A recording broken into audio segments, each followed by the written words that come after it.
Assalamualaikum warahmatullahi wabarakatuh. I am Sadur Rahman, your mathematics teacher. Today is our fourth lecture of chapter 10, Basic Concepts of Geometry, dated on 7th August 2020. औज़ुबिल्लाहिमिनश्शैतानिर्रजीम, बिस्मिल्लाहिर्रहमानिर्रहीम। Class शुरू करने से पहले मैं आप सबके साथ ज़िक्र इलाही से मुताल्लिक़ एक हदीस शेयर करना चाहूँगा। हुजूर सल्लल्लाहु अलैहि वसल्लम का इरशाद है कि जो शख्स अल्लाह का ज़िक्र करता है और जो नहीं करता, इन दोनों की मिसाल ज़िंदा और मुर्दे की सी है कि ज़िक्र करने वाला ज़िंदा है और ज़िक्र ना करने वाला मुर्दा है।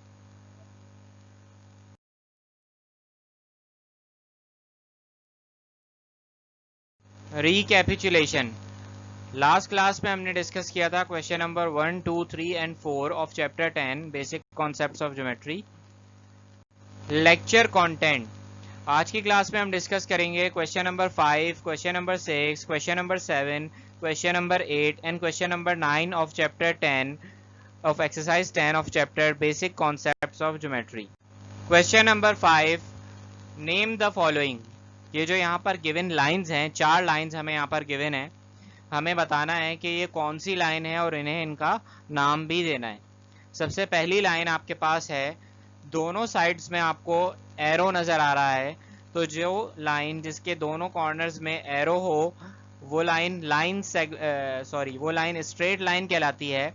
और स्ट्रेट लाइन इनफाइनाइट होती है, उसकी कोई डेफिनेट लेंथ नहीं होती। इस लाइन के अंदर 2 पॉइंट्स हमें गिवन है, ए और बी, इसलिए हमने इसको लाइन ए बी लिखा है। लाइन ए बी इसलिए लिखा है क्योंकि स्ट्रेट लाइन को लाइन भी कहते हैं। नंबर सेकंड लाइन जो है वो यहाँ पर है, उसका एक स्टार्टिंग पॉइंट है ए और दूसरी साइड पे उसके एरो दिया हुआ है, यानी कि दूसरी साइड से कंटिन्यू चलती चली जा रही है। तो ऐसी लाइन जिसका एक स्टार्टिंग पॉइंट हो और दूसरी साइड से वो चलती चली जाए, ऐसी लाइन रे कहलाती है। ठीक है, इसका स्टार्टिंग पॉइंट ए है, इसलिए हमने इसको नाम दिया है रे ए एंड बी, क्योंकि इसके अंदर दूसरा पॉइंट क्या है, बी। ठीक है, तो रे ए एंड बी कहलाएगी, क्योंकि ए से स्टार्ट हो रही है इसलिए रे ए बी नाम है इसका। जबकि जो थर्ड लाइन है वो भी एक रे है, उसका भी एक स्टार्टिंग पॉइंट है और उसकी दूसरी साइड पर एरो दिया हुआ है, लेकिन वो स्टार्ट हो रही है बी से, उसका जो स्टार्टिंग पॉइंट है वो बी है, इसलिए हमने इसको नाम दिया है रे बी ए। और जो लास्ट में लाइन है, इसके दोनों कॉर्नर्स में आपको एक पॉइंट नजर आ रहा है, दोनों कॉर्नर्स में एक पॉइंट ए है और एक पॉइंट बी है, तो ये एक लाइन सेगमेंट है, इसकी एक डेफिनेट लेंथ है, इसलिए हमने लिखा है line segment A and B. Question number 6, question number 6 का पार्ट 1 है, how many points are there on a line. एक लाइन के ऊपर कितने पॉइंट्स होते हैं। तो एक लाइन मल्टीपल यानी कि इनफाइनाइट पॉइंट्स से मिलकर बनती है।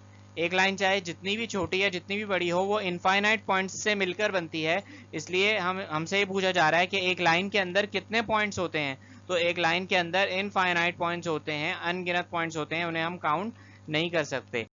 क्वेश्चन नंबर 6 का पार्ट 2 है, how many lines can be drawn through a given point. अगर एक पॉइंट लगा दिया जाए तो उस पॉइंट से कितनी लाइंस ड्रॉ की जा सकती हैं। तो उस पॉइंट से बेशुमार यानी इनफाइनाइट लाइंस ड्रॉ की जा सकती हैं एक सिंगल पॉइंट से। क्वेश्चन नंबर 6 का पार्ट 3 है, how many lines can be drawn through 2 given points. अगर 2 गिवन पॉइंट्स हमें मिल जाएं, ठीक है, तो उससे कितनी लाइंस ड्रॉ की जा सकती हैं।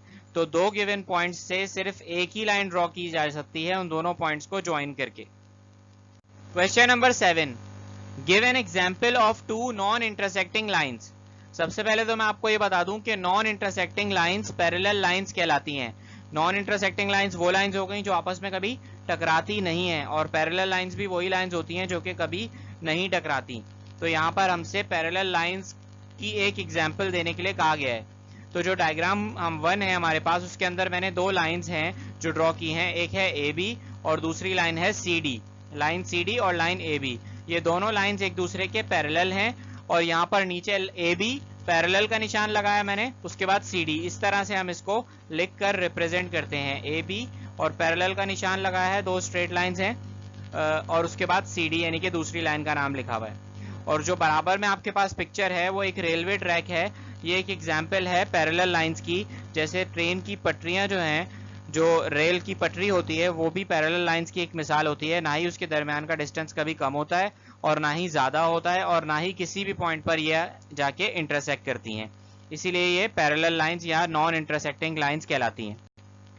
तो कॉपी के अंदर आपने सिर्फ ये वाइट वाली जो डायग्राम है ये आपने ड्रॉ करनी है। ये रेलवे ट्रैक की डायग्राम जस्ट आपको समझाने के लिए थी, तो ये आपने कॉपी में नहीं उतारनी।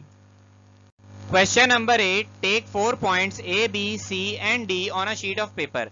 हमने एक शीट ऑफ पेपर पे 4 पॉइंट्स लगाने हैं डिफरेंट जगहों पर। एक का नाम है ए, एक का नाम है बी, एक का नाम है सी और एक का नाम है D.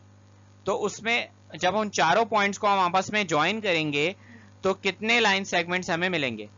The points are non collinear. पहले पार्ट में वो कह रहे हैं कि वो चारों पॉइंट्स नॉन कोलिनियर हैं। नॉन कोलिनियर का मतलब ये है कि 2 पॉइंट्स तो एक लाइन के अंदर आ सकते हैं, मगर 3 पॉइंट या 3 से ज्यादा पॉइंट्स एक लाइन में नहीं आ सकते। तो यहाँ पर जो मैंने पहली डायग्राम बनाई है आपके पास, उसके अंदर हमारे पास एक लाइन में 2 पॉइंट्स आ रहे हैं। जैसे कि अगर पॉइंट ए ये है तो point A, point B, point C and point D, ये 4 पॉइंट्स हो गए एक लाइन में आपके पास। अगर इस लाइन की बात कर लूं, रेड वाली लाइन की, तो 2 पॉइंट्स हैं एक लाइन में। अगर इस पर्पल लाइन की बात कर लूं तो 2 पॉइंट्स हैं एक लाइन में। अगर इस सीडी लाइन की बात कर लूं तो भी ब्लैक लाइन जो है इसके अंदर भी 2 पॉइंट्स हैं। अगर एडी लाइन की बात कर लूं तो इसके अंदर भी एक लाइन में कितने पॉइंट्स हैं? 2 पॉइंट्स हैं। अगर इस ऑरेंज डायगोनल की बात कर लूं तो इसमें भी एक लाइन में 2 पॉइंट्स हैं। और अगर इस बी डी डायगोनल की बात कर लूं तो इसमें भी एक लाइन में 2 पॉइंट्स हैं। यानी कि किसी भी लाइन में 2 से ज्यादा पॉइंट्स मौजूद नहीं है। इसका मतलब यह है कि ये चारों पॉइंट्स नॉन कोलिनियर हैं और यहाँ पर हमें टोटल 6 लाइंस मिल रही हैं, 2 डायगोनल्स और बाकी 4 कॉर्नर लाइन सेगमेंट्स। तो टोटल 6 लाइन सेगमेंट्स हमें यहाँ पर नॉन कोलिनियर पॉइंट्स की मदद से मिल रहे हैं। पार्ट बी में वो कह रहे हैं कि अगर वो तमाम पॉइंट्स क्या हो? कोलिनियर हो। The points are collinear. ठीक है, तो एक ही लाइन में चारों पॉइंट्स मैंने मार्क कर दिए हैं। इसका मतलब ये है कि ये लाइन कोलिनियर पॉइंट्स, ये पॉइंट्स कब कहलाएंगे? जब ये तमाम पॉइंट्स एक ही लाइन में आए, एक ही लाइन के ऊपर आए, तो तब ये पॉइंट्स क्या कहलाएंगे? कोलिनियर कहलाएंगे। तो point A, point B, point C and point D, ये चारों पॉइंट्स क्या हो गए? कोलिनियर हो गए। ठीक है, तो यहाँ पर हमें सिर्फ एक ही लाइन सेगमेंट मिलेगा क्योंकि ये चारों पॉइंट्स एक ही लाइन के ऊपर आ गए। पार्ट 3 में वो कह रहे हैं कि 3 ऑफ देम आर कोलिनियर। उनमें से 3 कोलिनियर हैं, ठीक है, और एक कोलिनियर नहीं है। ठीक है, तो 4 पॉइंट्स में से मैंने एक लाइन के ऊपर 3 पॉइंट्स मार्क कर दिए। ये पॉइंट ए आ गया, ठीक है, उसके बाद ये पॉइंट बी आ गया और ये पॉइंट सी आ गया। तो ये 3 पॉइंट्स क्या हो गए? कोलिनियर पॉइंट्स हो गए क्योंकि ये एक ही लाइन पर लाई कर रहे हैं। जबकि जो पॉइंट डी है ये कहाँ लाई कर रहा है? ये दूसरी लाइन में लाई कर रहा है, ये एक ही लाइन में लाई नहीं कर रहा। तो यहाँ जो रेड लाइन है इसके अंदर कितने पॉइंट्स हैं? 2 पॉइंट्स हैं। यहाँ पर जो ब्लैक लाइन है इसके अंदर कितने पॉइंट्स हैं? 2 पॉइंट्स हैं। यहाँ पर जो तीसरी लाइन है इसके अंदर बीडी लाइन जो है बीच में ऑरेंज कलर की, इसके अंदर भी क्या है? 2 पॉइंट्स हैं। जबकि जो ये येलो लाइन है बेस के अंदर, बॉटम लाइन जो है, ये इसके अंदर हमारे पास 3 कोलिनियर पॉइंट्स हैं। ठीक है, तो यहाँ पर 3 ऑफ देम आर कोलिनियर के अंदर हमारे पास टोटल 4 लाइन सेगमेंट्स हमें मिल रहे हैं। इसके अलावा और कोई लाइन सेगमेंट यहाँ पर नहीं मिलेगा। Question number 9, name the line segments, rays and lines in the figure below. यहाँ पर हमें नाम बताने हैं लाइन सेगमेंट्स के, रेज के और लाइंस के। लाइंस का मतलब है स्ट्रेट लाइंस के, ऐसी लाइंस जो कभी भी एंड नहीं होती, जिनके दोनों साइड पे एरोज नजर आते हैं। रे वो लाइन होती है जिनका एक ही स्टार्टिंग पॉइंट होता है और एंड पॉइंट नहीं होता, जो एक स्टार्टिंग पॉइंट से स्टार्ट तो हो रही होती है मगर उसका कोई एंडिंग पॉइंट नहीं होता। एक साइड पे पॉइंट होता है, पॉइंट का निशान होता है, मगर दूसरी साइड पे एरो का निशान होता है। और लाइन सेगमेंट वो लाइन कहलाती है जिसके 2 एंड पॉइंट्स होते हैं, एक स्टार्टिंग पॉइंट भी होता है और एक एंडिंग पॉइंट भी होता है, और उसके दोनों कॉर्नर्स में आपको कोई एरो नहीं दिखता बल्कि पॉइंट लगा हुआ होता है। ठीक है, तो यहाँ पर आपके पास सबसे पहले ए बी लाइन है, ये एक लाइन सेगमेंट है। इसके ऊपर मैंने बार का निशान लगाया है, आखिर में कोई एरो, दोनों साइड्स पर कोई एरो नहीं लगाया इसके ऊपर। बी सी लाइन है, ये भी एक लाइन सेगमेंट है, इसलिए इसके ऊपर भी एक बार का निशान लगाया है, दोनों साइड्स पर कोई एरो नहीं लगाया। एडी लाइन जो है रेड कलर से जो मार्क हुई हुई है वो एक स्ट्रेट लाइन है, वो एक लाइन एडी है, इसलिए उसके ऊपर मैंने दोनों साइड्स पर उसके ऊपर जो लाइन बनाई है उसके लाइन के ऊपर दोनों साइड्स पे आपको एरो नजर आ रहा है। ठीक है, जबकि जो सी डी लाइन है उसके साइड पर आपको, उसके ऊपर जो लाइन है उसमें आपको एक जगह पे पॉइंट नजर आ रहा है, यानी कि एक जगह से स्टार्टिंग पॉइंट है, जबकि दूसरी साइड पे आपको एरो नजर आ रहा है। तो यहाँ पर मैंने रिप्रेजेंट किया है कि ये रे सी डी है। ठीक है, तो line segment A B, line segment B C, line A D and C D क्या है, रे है।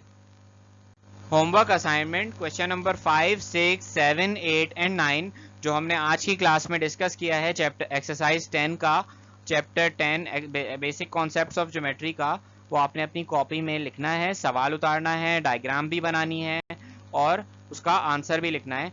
क्वेश्चन नंबर 7 में जो मैंने रेलवे ट्रैक की डायग्राम बनाई है, बस वो डायग्राम आपने अपनी कॉपी में नहीं बनानी, लेकिन उसकी जगह जो दूसरी व्हाइट कलर की डायग्राम है क्वेश्चन नंबर 7 में, जिसमें पैरेलल लाइंस को शो किया है और उसे लिखकर रिप्रेजेंट किया है, वो आपने जरूर बनानी है।